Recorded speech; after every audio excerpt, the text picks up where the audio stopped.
Well, hello, it's another day, and we're back here with our CM2350 ECM, and we're going to check for coolant temperature sensor. So I brought up the schematic for the ECM here, and I can see that the coolant temperature sensor here is on pin 83 and 34.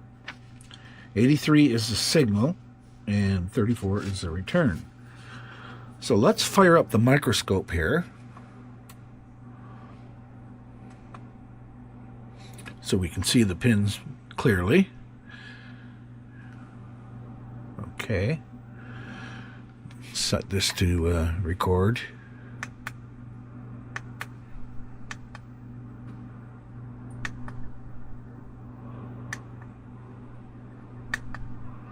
Okay.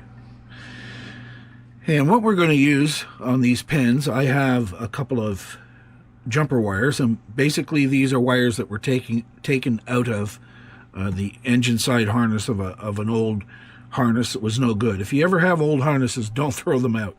These things are worth their weight in gold. Now we'll use the yellow one, and we'll go for signal. That's on pin 83. So as you can see in the scope here, 73 is this pin here. So 73. Let's make sure the orientation of our clip is right. We don't want to damage any pins. So 73, 74, 75, 76, 77, 78, 79, 80, 81, 82, 83. All right. So just to show you here, we're on pin 83. And pin 34 for the return. There's pin 25, and they go vertically. So this would be pin 1, 2, 3, 4, all the way down to pin 24. And then this one here starts at 25, 26, 27, 28, 29, 30, 31, 32, 33, 34 would be this pin right here.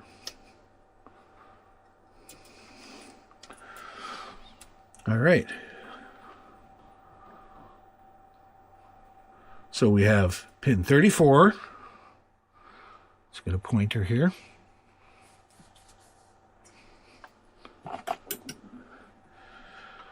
So pin 34 for the return, pin 83 for the signal. Okay. Now what we do here is we will take these, we'll just use some alligator clamps, extension wires here. We'll clip these on. And the signal doesn't really matter. The sensor is not polarized, so it doesn't matter that much. And then we'll grab a thermistor. Now the normal value of the thermistor for an engine coolant system is around 3K. So I have these little thermistors here. This is a 3K thermistor right here. Show under the microscope. So it's a 3K thermistor. I'm just going to hook that in place on these wires. There we go. Okay, now let's get to the software and see what's happening there. Okay, so here we are at the software, and we've already did a pre-connect. It's a Cummins engine. Let's go ahead and get connected. And wait for it to read the data plate here. There we go. And here's our values. Now we're looking for coolant temperature, and there we go. Success. We have 34.78 degrees Fahrenheit. Okay, it's not that warm in here, but then this sensor is not really the proper sensor, so the voltage is going to be a little bit off. The value is going to be off a wee bit. So let's bring up a zoom in scale here. All right, and we'll do a little bit of a faster read.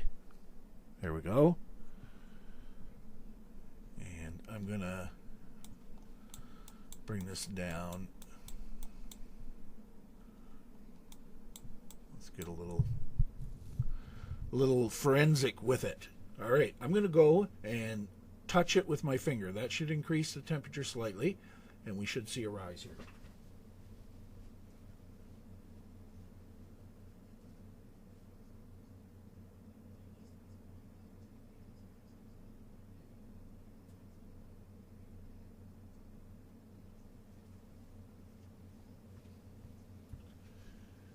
And we did. All right, and of course I've let go now, so you should see that starting to come down. There we go. It's coming back down. You see, it's quite responsive.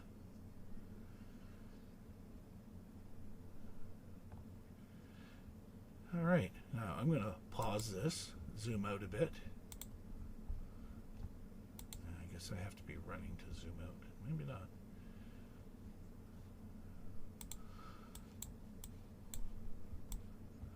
I'm going to go right to here. I'm going to print that. I'll print it to a PDF.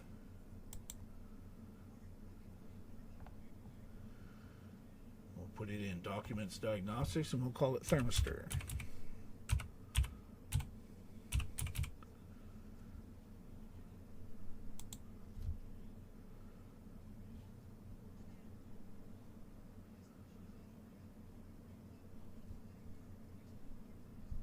All right, so here we go. And we have our document sent to PDF right here. PDF slow is very slow, that Adobe. All right, so here we go. We have it on a PDF view. I can probably shrink that down a bit. There we go. So that's what the page would look like. Okay, so successfully tested the ECM for a coolant temperature sensor circuit. Failing. This coolant temperature circuit is not failed. It is actually functioning properly, so the problem would be with the sensor or the harness had this been installed on a truck. Alright, so here we are hooked to the same ECM, only this time we're using J1939 basic. So you can see the red line there. I did the finger test and you can see the red line shot up and down. I'm going to go over and heat up that thermistor and then take the heat away from it and come over and watch it react. So hold on one sec.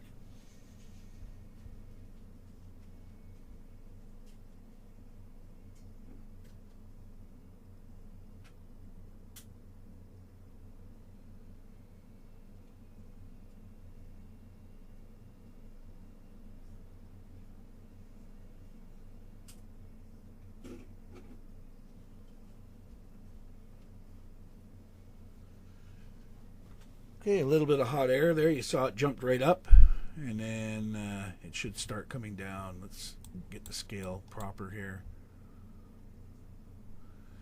And you see it coming down here.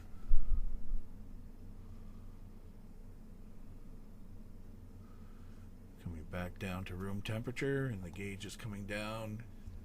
We'll watch it here for a minute. There it goes. It's coming down.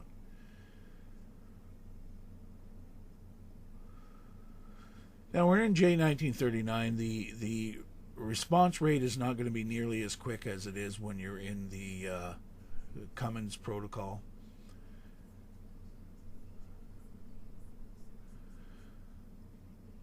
There we go. We're back down pretty close to room temperature.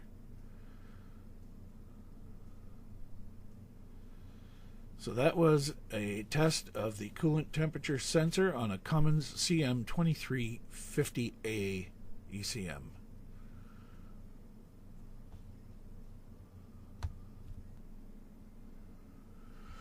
All right, now if we go into fault codes, we'll see 110 right here, coolant temperature sensor voltage high. All right, let's go and erase the fault codes.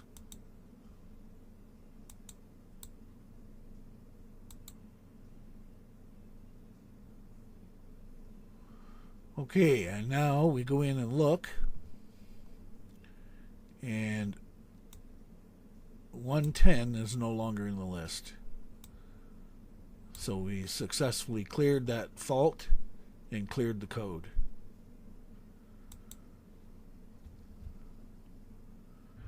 Okay, for these jumpers, as I mentioned, get them from an old harness. So here's an example. Here's a wire here. I've removed already quite a few of them, but I'll just show you.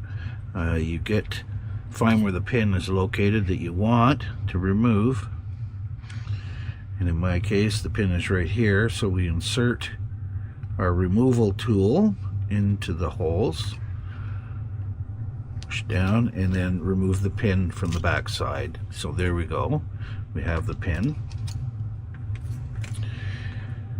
Now the problem that you can run into here is this metal on the side. These pins are going to go on, but they're going to be able to flop because we don't have the housing anymore to maintain orientation. So what you're going to want to do is put a little bit of heat shrink on the metal part of the pin so that it can't short against the pin adjacent to where you're going to be placing this. And so we just put a little tiny bit of heat shrink on there.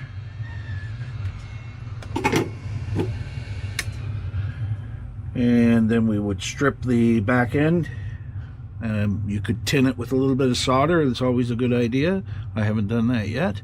And then you can put these pins on. As simple as that.